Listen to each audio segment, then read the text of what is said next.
Namaste dear children, I am Rekha. Welcome to my channel Rekha's Knowledge Hub. Today we will see NCERT Class 6 Science Chapter 6 Materials Around Us Part 2. What is soluble in water?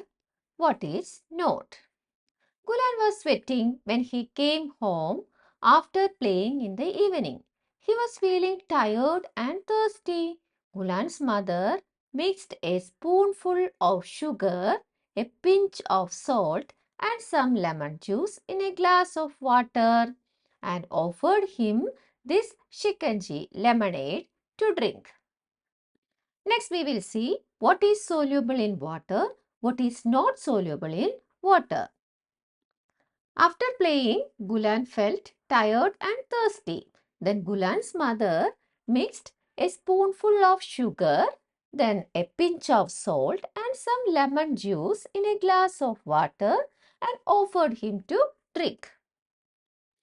Gulan noticed that while his mother was mixing sugar and salt in water, the salt and the sugar disappeared after a while.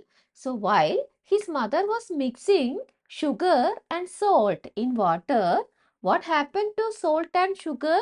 They disappeared after a while. Let us try a simple activity to explore how different materials behave when we mix them in water.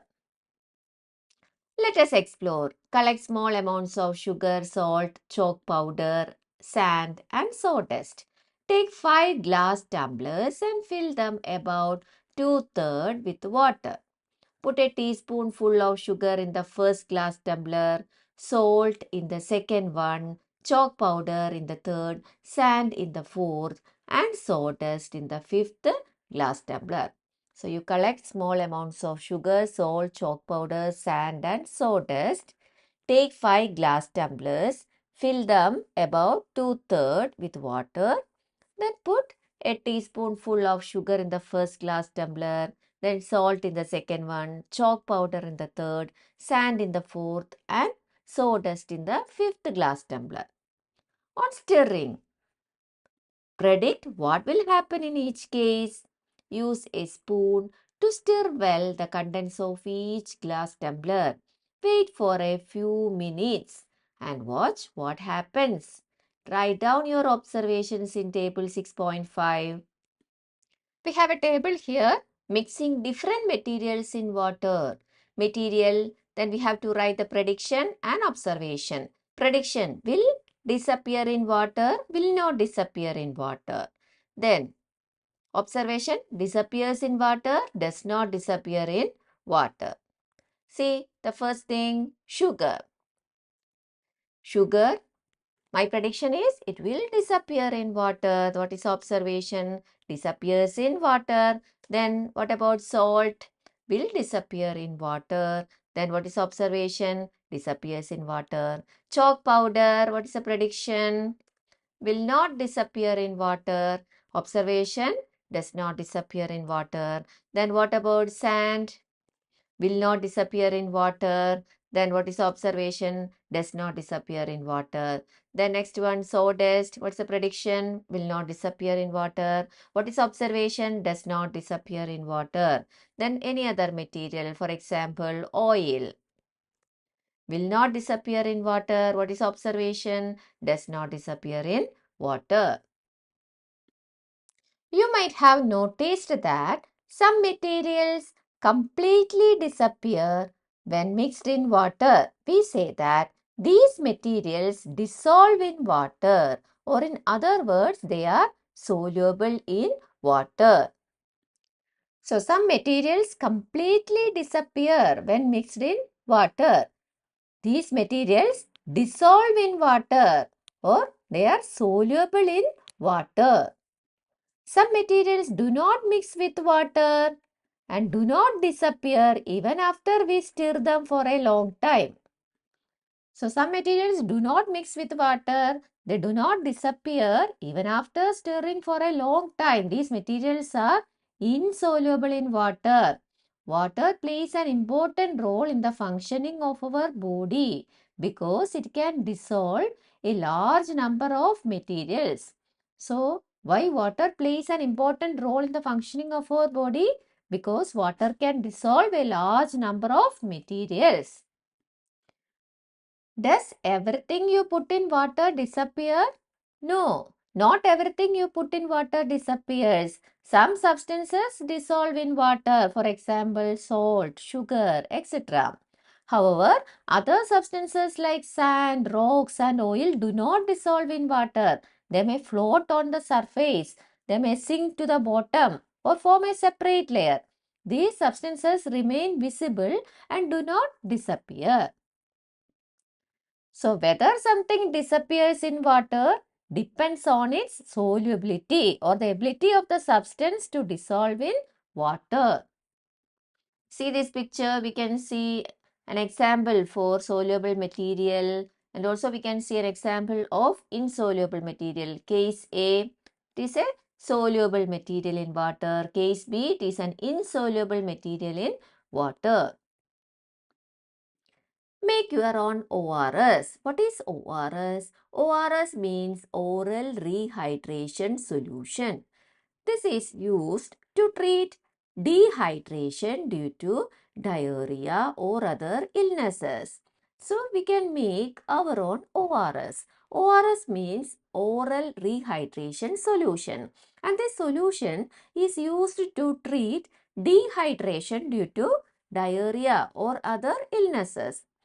These ready-made ORS packets are available in primary health centers and also in the market. So, these ORS packets, they are available in primary health centers. Also, they are available in market. Each packet is dissolved in a liter of water before use.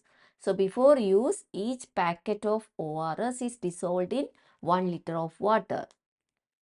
If these are not available, ORS can be prepared at home by mixing 6 teaspoons of sugar and half a teaspoon of common salt in 1 liter of boiled and cooled water.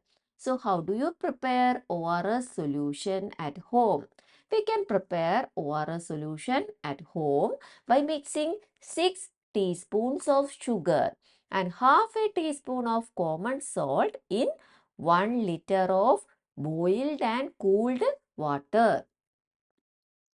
Do liquids like oil, vinegar and honey dissolve in water? Explore. No, not all of these liquids dissolve in water. Vinegar dissolves completely in water. Then what about oil? Oil does not dissolve in water. It forms a separate layer on top of the water. Then what about honey? Honey is partially soluble in water. It contains both water-soluble sugars and other substances that may not dissolve completely. So, while vinegar and honey can mix with water to some extent, oil will remain separate. Then, what about the gases present in water? Some gases are soluble in water while some others are not soluble in water. Some liquids get completely mixed with water. Some do not mix with water and form a separate layer when left undisturbed for some time. So, some liquids are soluble in water while some liquids are not soluble in water. Similarly, some gases are soluble in water whereas others are not. For example, oxygen gas dissolves in water. It is very important for the survival of animals and plants that live in water. So, some gases are soluble in water whereas some other gases are not soluble in water. Oxygen gas dissolves in water and this oxygen is very important for the survival of animals and plants that live in water. Next topic, how heavy or light? Activity, let us measure. Let us take 3 identical paper cups or bowls. Fill each cup half with the provided materials. So you just take 3 identical paper cups. Then fill half with some materials. Fill one with water and mark it as A. Second with sand. and mark it as B. And the third with the pebbles and mark it as C. So, you fill first paper cup with water, that is A. Then second one with the sand and mark it as B. Third with the pebbles and mark it as C. Predict which one would be heavier and which one would be lighter. Weigh each cup using a balance and record the readings in your notebook. Compare the data and infer which is heavier or lighter. So, you do this activity using a balance like this. Weighing a paper cup containing water. You can see a picture here. Like this, you can weigh sand and pebbles. From activity 6.8, we can say that any object which is heavier or lighter can be measured in terms of a property called mass.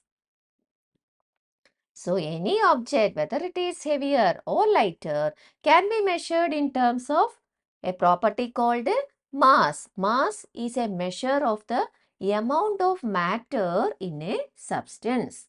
The one which is heavier has more mass and the one which is lighter has less mass.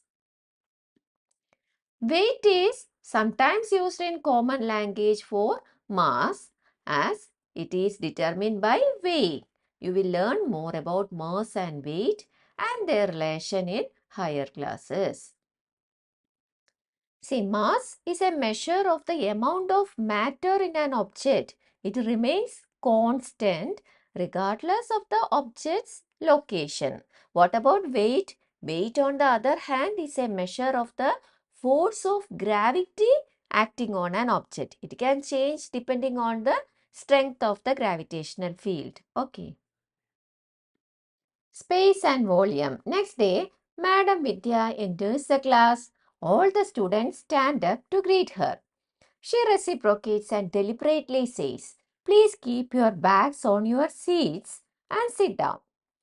Students are not able to sit because bags are kept on their seats. Madam Vidya asks, "Why are you not sitting?" The students reply that there is no place to sit because the bags have occupied that space. Continuing the conversation, she provides two identical glass tumblers to two students and encourages them to pour the remaining water from the drinking water bottles into the respective glass tumblers. See, two identical glass tumblers are taken. Then, and the water from the water bottles are poured into these tumblers. On pouring water in the glass tumblers, the students observe that one glass tumbler gets half filled with water while the other is almost completely filled with water. So, one glass tumbler is only half filled while the other glass tumbler is fully filled. Why is the level of water different in two tumblers? Madam Vidya elaborates that both tumblers have the same capacity. The water levels differ in each case, which indicates that the amount of water in each tumbler is different. Both tumblers, they have the same capacity. They are identical tumblers. They have the same capacity. The water levels differ in each case. Why? Because the amount of water in each tumbler is different. The water in the first tumbler occupies less space, indicating that the volume of water in this tumbler is less than the water in the other tumbler. The space occupied by water represents its volume. So the water in the first tumbler occupies less space when compared to the water in the second tumbler. Why? The volume of water in the first tumbler is less than the volume in the other tumbler. So the space occupied by water represents its volume. Why was I not able to transfer water from the jug into an empty water bottle completely? Now I know the reason behind it. The volume of water in the water bottle is less when compared to the volume of water in the jug. You may have noticed drinking water bottles of different sizes being sold in the market. Have you noticed 1 liter, 500 ml, 200 ml, etc. written as net quantity on the bottles? These indicate the volume of water in the bottles. We can see 1 liter, 500 ml, 200 ml, etc. written as net quantity on our water bottles. These indicate the volume of water in the bottles. The bottles of drinking water and milk are labeled as 500 ml, indicating the volume. Now you have become familiar with many properties of materials. However, all materials do not possess all these properties. So, now we are familiar with many properties of materials. Some materials are lustrous, some are non-lustrous, some are heavier, some are lighter. So, however, all these materials do not possess all these properties. Are there any properties which can be shown by all materials? If yes, what are those? Yes, there are some properties which can be shown by all materials. We will see what is matter. Mass and volume are the two properties that are possessed by all materials. So, which are the two properties that are possessed by all materials? Mass and volume. Can we give a general name to anything that possesses these two properties? Anything that occupies space and has mass is called matter. So, mass and volume are the two properties that are possessed by all materials, and anything that occupies space and has mass is called matter. The mass gives the quantity of matter, and the units to measure it are gram, kilogram. The space occupied by matter is its volume. The units to measure the volume are liter and milliliter. So anything that occupies space and has mass is called a matter. The mass gives the quantity of matter. Mass is somewhat related to weight. The mass gives the quantity of matter. The units are gram and kilogram. Space is somewhat related to volume. So space occupied by matter is its volume. The units are liter and milliliter. Kilogram is a unit of mass in the International System of Units. So, SI unit of mass is kilogram. Kilogram is abbreviated in lowercase as kg. There is no space between k and g in kilogram and no full stop after the symbol except at the end of a sentence.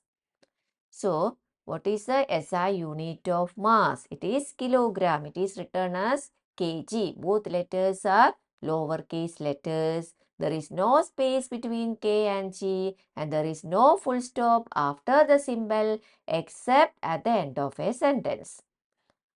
While writing the mass, always leave a space between the number, that is numerical value, and the unit. For example, if we have mass of 7 kilograms, it would be written as 7 space kg and not as 7 kgs. Similarly, liter is abbreviated as capital L and milliliter as ml.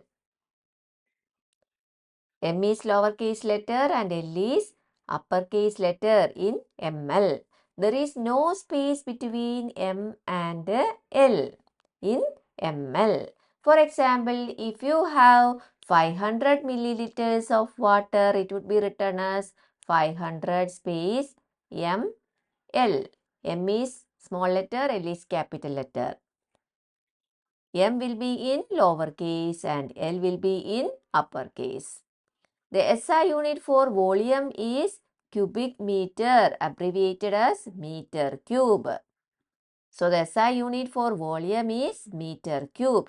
The abbreviation is written with a superscript 3 to denote cubic meter. For example, if you have a volume of 2 cubic meters, it would be written as 2 meter cube. Always leave a space between number, numerical value and the unit. That is 1 space meter cube is equal to 1000 space L, 1000 liter. 1 meter cube is equal to 1000 liter. Is air matter? Yes, air is matter. It has mass and volume. Air has mass because it is made up of gases like oxygen and nitrogen, which all have mass. Then what about volume? It has volume. Air takes up space. Even though it is invisible, you can observe this by blowing up a balloon where the volume of the air expands. Can all the materials around us be considered as different examples of matter? Discuss with your friends. For example, water is matter, sand and pebbles are matter, and so is the cup. Materials are types of matter used in creation or making of objects. So, materials are types of matter. We learned that materials look different and behave differently. We grouped materials on the basis of similarities or differences in their properties. So, we have grouped materials on the basis of similarities or differences in their properties. We find grouping useful as it helps us study and observe patterns in the properties of things. Humans have been classifying not only things but also rocks, plants, and animals. We have learned about the classification of the living world in the chapter Diversity in the Living World. Just like in the living world, classification of the non-living world is also done on the basis of their properties. So, non-living things are also classified on the basis of their properties. Can you think about what changes invention of plastic brought to humans? Is it a boon or a bane? The plastic is both a boon and a bane. See, what are the boons? Durability and versatility. Plastic is incredibly durable and can be molded into various sizes and shapes, making it suitable for various applications. So, plastic is durable. It can be molded into different shapes and sizes. Then, lightweight and affordable. It's lightweight and relatively inexpensive to produce, making it accessible to many. It is lightweight. It is inexpensive. Then, what are the banes? Environmental pollution. Plastic waste is a major environmental concern as it takes centuries to decompose. It pollutes land, water, and air. So, plastic causes environmental pollution. It takes so many centuries to decompose. So, it pollutes land, water, and air. Then, harm to wildlife. Marine animals often mistake plastic debris for food, leading to injury and death. So, it is very harmful to wildlife. We have explored and understood the various properties of materials. Yes, but most of the materials that we see today would have also existed earlier. I am curious to know how people classified them then. A similar classification system existed in ancient India. Ayurveda, one of the Indian medical systems, too has a system of grouping things. So, in Ayurveda also there is a grouping of things. A sloga is given here. This sloga precisely talks about the 20 properties, guna, 10 pairs of opposite properties which are used to describe all physical matter in Ayurveda. See here, 20 properties are given, 10 pairs of opposite properties, and these are used to describe all physical matter in Ayurveda. These properties can also be used to describe all living things, plants, animals, and humans, the environment, and also food. We will see the properties here: heavy and light. Then that is Guru. Its opposite is Legu, heavy, light. Then Manda, Tikshna, that is slow, opposite fast. Then Hima, Ushna, cold, hot. Then Snigdha, Ruksha, that is anxious. Then dry. Then smooth, rough. Then solid, liquid, soft, hard, stable, moving or unstable. Then subtle, small, big, gross. Then non-slimy, then slimy. So 10 pairs of opposite properties are given in Ayurveda. Children, thanks for watching. If you like this video, please like, share and subscribe. We will see in the next video. Children, the playlist of all the chapters are given in the description box. Please go through it. Thank you.